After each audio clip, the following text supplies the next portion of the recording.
एक गांव में रामू नाम का एक गरीब किसान अपनी पत्नी सीता और 3 बच्चों सुरेश, कमला और मोहन के साथ रहता था। रामू के पास थोड़ी सी जमीन थी जिस पर वह खेती करके अपने परिवार का पेट पालता था। वह बहुत मेहनती और ईमानदार था, लेकिन प्राकृतिक आपदाओं और संसाधनों की कमी के कारण उसकी फसलें अक्सर प्रभावित होती थीं। एक साल गांव में भयंकर सूखा पड़ा। बारिश न होने के कारण रामू की फसलें सूख गईं और परिवार के पास खाने के लिए अनाज भी नहीं बचा। सीता चिंतित होकर बोली, रामू, अब क्या होगा? बच्चों को क्या खिलाएंगे?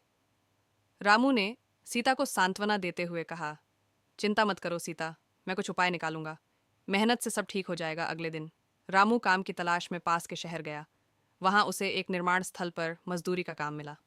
वह दिन भर कड़ी मेहनत करता और शाम को जो भी कमाता उससे थोड़ा बहुत अनाज खरीद कर घर लाता।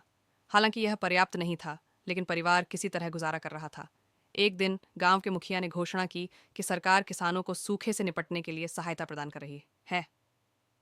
रामू ने तुरंत सहायता के लिए आवेदन किया। कुछ हफ्तों बाद उसे कुछ धनराशि मिली, जिससे उसने अपने खेत के लिए एक छोटा सा कुआं खुदवाया। अब वह सिंचाई कर सकता था और फसलें उगा सकता था, भले ही बारिश न हो।